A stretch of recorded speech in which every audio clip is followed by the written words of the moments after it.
Welcome to New Zealand's Deep South. This is one of the most scenic and mountainous regions of the South Island, and for the past 56 years, a small army of elite cycling teams have descended on Invercargill to compete in one of the biggest and toughest events on the New Zealand cycle racing calendar.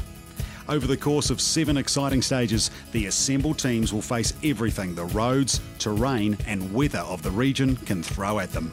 At the end of the week, the best cyclists will take home the titles and the jerseys money can't buy. This is the 2013 SBS Bank Tour of Southland. The 2013 SBS Tour of Southland got underway yesterday with the 167-kilometre stage from Invercargill to Gore. The kids of Invercargill turned out to see the peloton off, and the race was intensely contested from the first drop of the flag. The most significant move of the day occurred just past Woodlands, with 20 kilometres gone.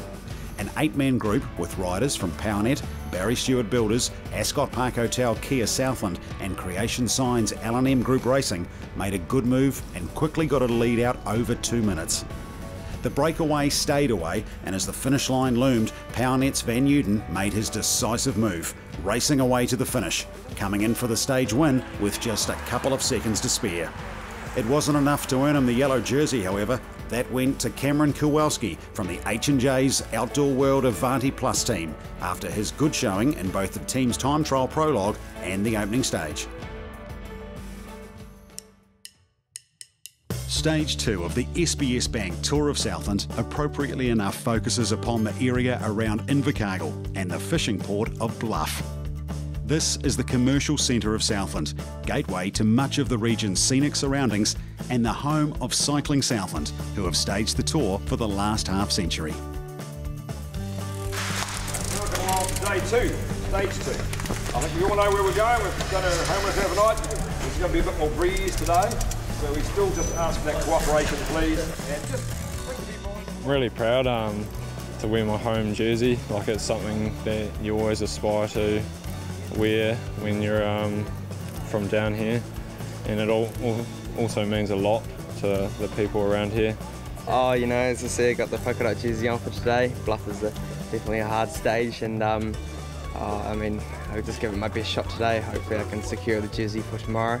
We've got a couple of good climbers, so hopefully a couple of those guys will have a good ride up Bluff Hill, and then I'll probably try and hang on to keep ourselves in good position for the team's classification. Stage 2 is a really hard and fast stage, and the riders know that they need to keep a little bit back in reserve before they hit the wall at Bluff. Stage 2 is Bluff Hill, and Bluff Hill is the decider if you really want to win this race. The key thing with the Bluff Hill stage is the 138 k's that you've got to do to get to Bluff, and that saps your legs. Bluff Hill is a steep climb, one of the steepest probably in any stage race in the world.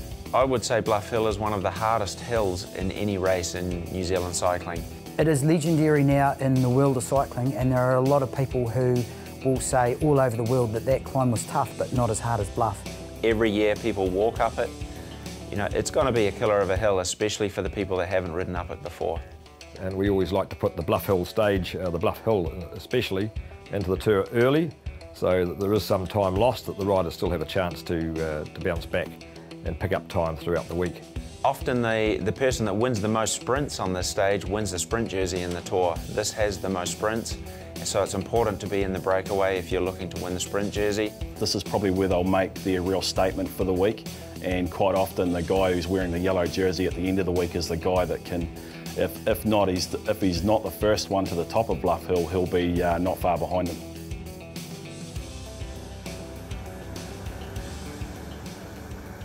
So the neutral section here of day 2 of this SBS Bank Tour of Southland sees the bunch cruising through the main streets of Invercargill once again here, Doug, and the guys just sort of settling down into it. Yeah, this is always a wee bit of a nervy period. You see there Cam Kowalski wearing the Tour Leaders yellow jersey. It'll be a very proud moment for Cam. It's a big moment for Southland, and it's great to see another local lad in yellow. I have the experience of that, and he will be having the day of his life. Absolutely, Doug, and of course that's why the crowds are out. They like seeing the local men performing, and of course this man in yellow as they come through Windsor North school kids all out in great support here once again as we're about to drop the flag here at James Hargis Junior High School. And here we see Carl Murray's helmet cam, courtesy of Calder Stewart, my old mate Carl Murray. And there's Cam Kowalski. Very proud moment for Cam Kowalski from the H&J Smiths outdoor team. Julian, yellow jersey, it'll be a big day for him. A huge day for him here as we make our way along Layard Street. We talk about the close quarter racing and you can see it right up close and personal. Nerves of steel for these boys here to be involved in this sort of bunch racing. So as we can see from the profile here, just on the outskirts of Invercargill, 137k and a very steep finish for the day. Yes, a lot of the riders will have studied that profile, Julian. There's not much to study really, except the last piece. And you can see here, once again, this year's SBS Tour, the riders have come out to race, and it's great to see the aggression from these guys right from the start. They're here to get into it. And with the weather conditions today playing a part, there's not a lot of strong winds here, but again, the traditional attacks from the start, they're trying to do it, get off that front as they make their way across towards Makarewa. Yeah, this is a wee bit lumpy coming out of town, and you can see the riders starting to echelon across. This is what we used to call the selection, Julian. There's only enough room for about 15 guys across the road, and this bit is cruel. The continuous attacks going on here in the tour as another 5 riders now try to get themselves off the front. This is typical Tour of Southland stuff here. The starts of these stages are fast and furious, and it really is group after group going away, coming back. And it really relies on the legs of the guys chasing to go up. You can see there another group of guys off the front of the peloton, and it's a bit of a Russian roulette as to who goes away and who stays away, but the key thing is to have the right members from the right teams, and then all of a sudden you've got an organised group off the front. We saw the Henderson Construction under-23 rider just relax back there with James Oram as he watches the likes of Odlin going off the front there for the PowerNet team. Calder Stewart controlling things as another hit out goes here with one of the Pure South riders. Yeah, that is Stefan Kuhn from Switzerland. It's great to see him getting off the front. He's obviously come out here all the way from Switzerland to race for the Pure South team, and he's trying to get across to this front group as well. But here you can see now at the front of the race we're a bit more organised, Julian, and things are settling down a bit. They're a bit more organised. So Calder Stewart on the front of the main peloton here. They're the ones trying to drive things through and close down that gap as a number of riders, as we've already said, are trying to get themselves off the front, including here Paul Odlin. Good time trialist, this guy. He'll be trying to get himself into that front echelon. This is fast and furious, Junior. It's great to see Tom Scully also in the Kia Motors squad. Ascot Park Hotel Kia Motors. He's in the front group as well, so good news for the locals again. And number 1 there, the defending champion, Mike Northey, also getting onto the wheel there of one of the riders as they try and shut down that gap of 5 here, and it potentially could be turning into a group of 10 the way they're getting across here to Lochiel. Yeah, this is pretty much panic stations at the start of these stages, and of course the way the weather conditions are, they have been very, very good. So the crosswinds sort of factor hasn't been as strong as previous editions, and you can see guys are just going up the road quite easily at this stage. Yeah, not a lot of reaction from the main field there as individuals just try and get themselves across the gap there. As you look at young Tom Vesey is the man there for the H&J's Outdoor Real team. He's got himself into the mix here. He's got a pretty good climbing sort of leg, so he'd be keen to get himself down to Bluff. And the riders are soon to approach Winton for a bit of good old southern hospitality.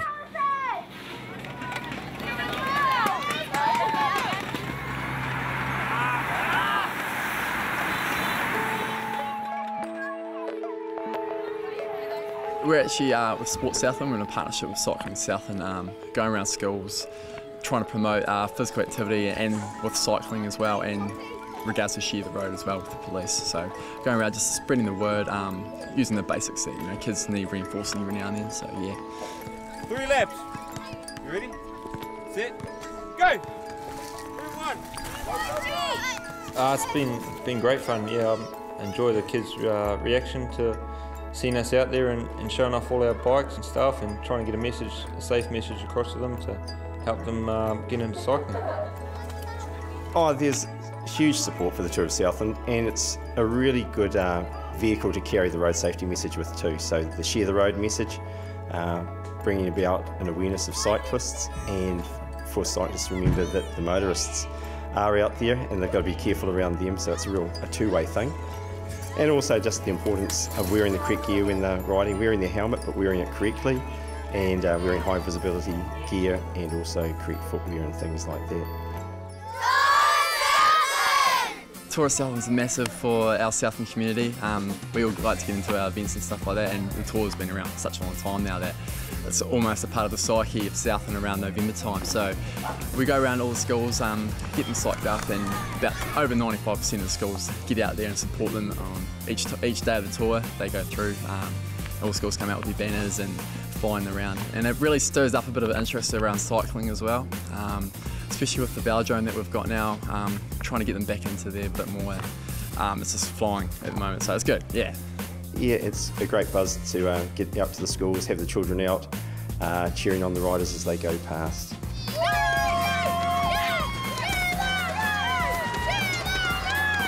Just try hard, doesn't matter if you don't win, just be good sportsman and train hard.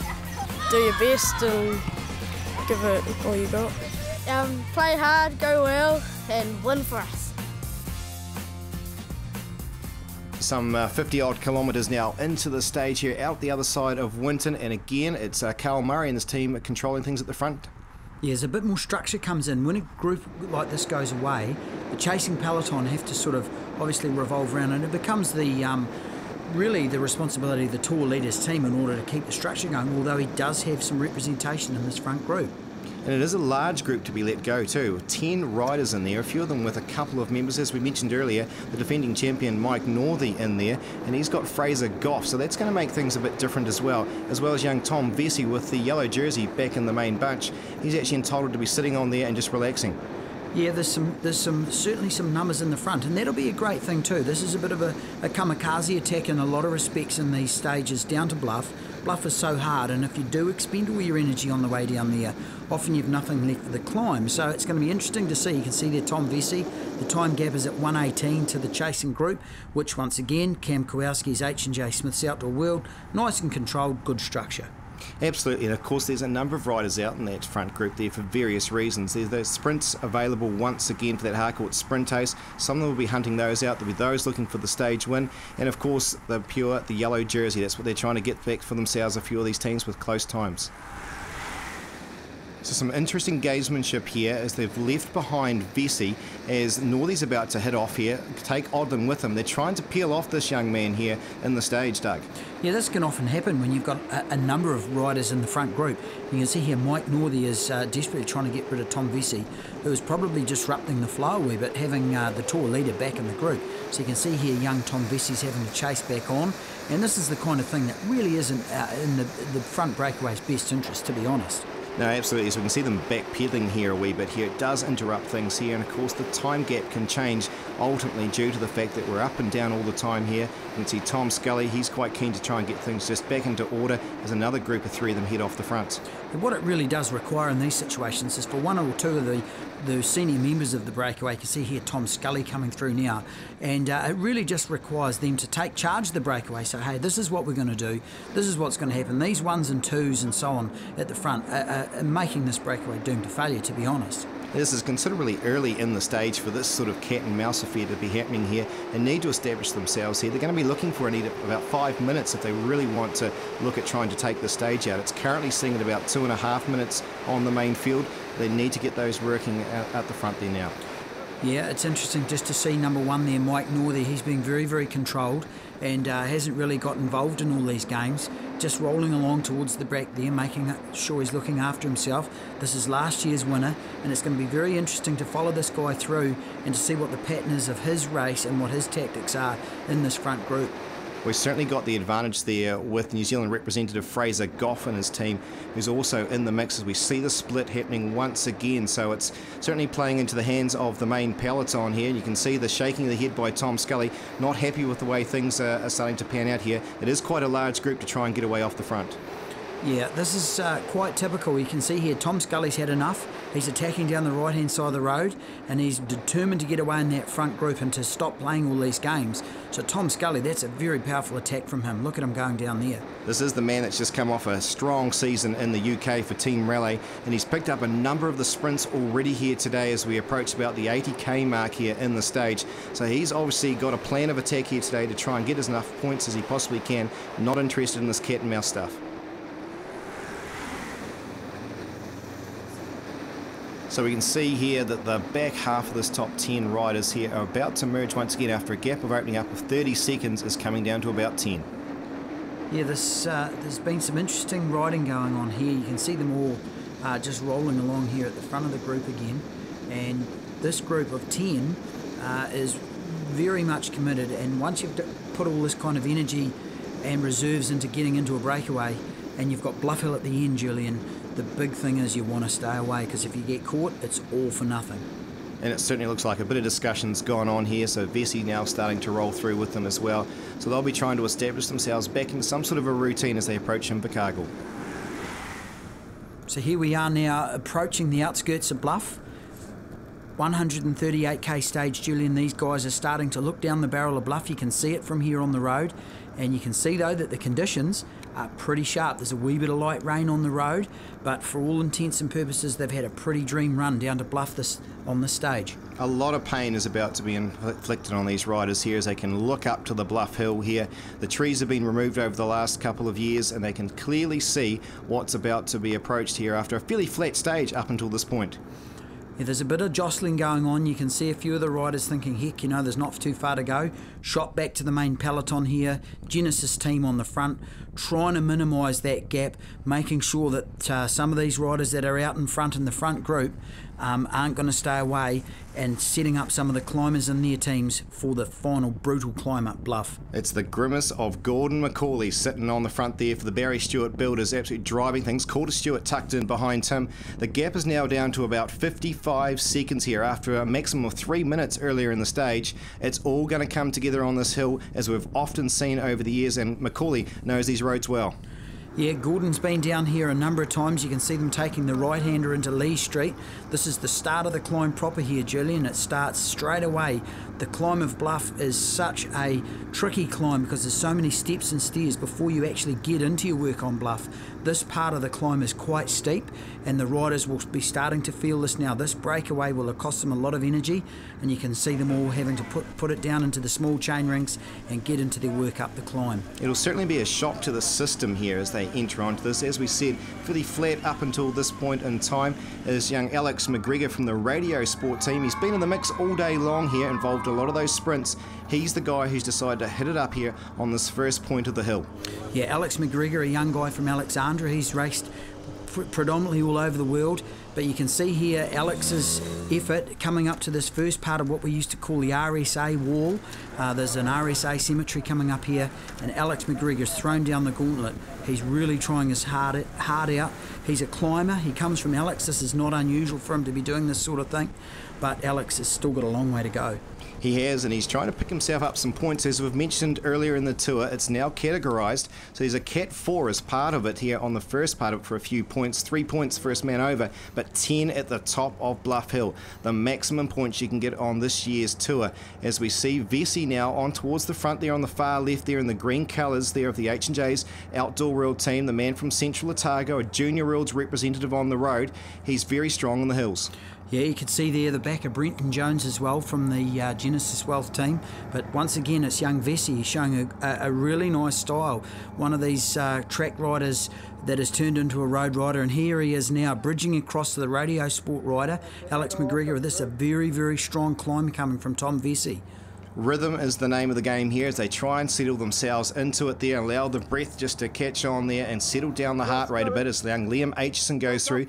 Genesis very familiar towards the front here at the moment. Taylor Gunman went rocketing on through for his team as we see Team Polygon, the Tasmanian-based team, also getting themselves into the mix. As over Race Radio, we have about 60 riders now onto the base of the hill. You can see here that Alex McGregor's come back. They've caught him. It's once again a bunch, and we've got ones and twos going off the front.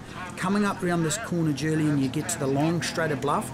This is the bit where you really have to ask yourself the question, have I saved enough gas? They're starting to work into it now. Tom Vesey once again at the front. This boy's doing a really nice job of getting up Bluff. He's got a good rhythm, good tempo, nice style, nice and relaxed. He's still got a wee way to go yet. You can see, looking down the road, you can just see how steep this climb is. It's Gunman from Genesis who's going on to the front there, but Sam Lindsay was the man who's about 30 metres ahead of them here at the moment. He's trying to open up a gap there for the Barry Stewart Builders team, and he's going pretty well at it at the moment, but there's a lot of big hitters sitting back there. We can see the pink jersey of the under-23 leader here at the moment, James Oram, is again Genesis making a bit of a hit here. Some very good team tactics to soften the field. This is very, very great racing, Julian. It's not often you see the lead change so many times like this on Bluff Hill. It shows you just how tight the field is, how tight the racing is, and the standard is pretty even. Number 12 there, Michael Torkler, the 2010 Tour of Wellington winner. He's now at the front of the field here, and he would have been one of the names thrown about here as potential winner, not only of the Tour, but particularly up Bluff Hill. But there goes our young men, the Aitchison in the H&J's colours. It's Oram in the pink colours. So some of these under-23s are starting to show how that's done. Yeah, I think we can see a bit of a changing of the guard here in New Zealand cycling, Julian. These guys have been very, very much at the front of this race, right from the bottom of the climb. And you can see James Oram setting a lovely tempo. He's right over the gear, and he's got all these riders stretched out. They're still about 3/4 of the way up the climb, and we're switching over to the front now, and this is where it starts getting really tough. The Barry Stewart builder, Sam, he's giving it absolutely everything he possibly can, trying to draw the most out of the body, but it really hurts here. We've seen in the past some riders on this last little kick actually have to get off the bike and push it on up, but he's going to give it everything. As Oram now is the man trying to shut the gap down. He's gone past him, in fact, as a few of the spectators in their dress for the day have decided to join them. It's Aitchison versus Oram, the two under-23-year-olds doing battle here as they close down to the last 100-odd metres. This is just so tough. You can see here number 76. He's the king of the mountains rider, Grayson Napier from Nelson. He's struggling. This is such a tough, tough climb. And you can see here, it's James Oram coming round. He looks super, really nice form. This man's going to take this stage. A New Zealand representative, we can see why the way he's climbing here. The Junior Rules three-time medalist Aitchison going around the outside as well. He might get himself second place, but no doubt about the winner, the under-23 leader, and potentially going into yellow, James Oram. Aitchison here from Central Otago, he'll get himself into second place, and one of the Genesis riders sneaking himself up into third here. But Doug, what a hard, hard climb. These boys really will know that they've had a hard day out. You can see here now the remainder of that front break that stayed away, a very courageous effort. You can see the kind of effort that they've put in. So right, a 53 going across at Brenton Jones. After an outstanding effort on the notorious Bluff Hill, James Oram moves himself into the yellow jersey, 11 seconds ahead of Liam Aitchison and former yellow jersey holder Joe Cooper. Tom Scully now moves into the Harcourt sprint ace with 44 points from Paul Odlin and Roman Van Uden, the former winner. The young 18-year-old Grayson Napier holds on to the Jesco Hydraulics King of the Mountains with 18 points over Oram and Schreurs. While the Henderson Construction under-23 lead remains on James Oram with Aitchison and Huseman of Southland in third spot. Turned out really well, obviously, taking the stage with him. We're catching riders from the break the whole way up. But yeah, with Sam Lindsay attacking with about a K to go, I wasn't too sure how well, or if he'd stay away or not, but you just really read it in his body language, he wasn't too comfortable, so yeah, pretty pleased to come away after the win. Well, it was always on the cards for us, and to have someone that was in up there was good, and we all shared the work earlier on, and I tried hard a couple of times and then eventually made it just after, well, Spud Farm Road as I know it.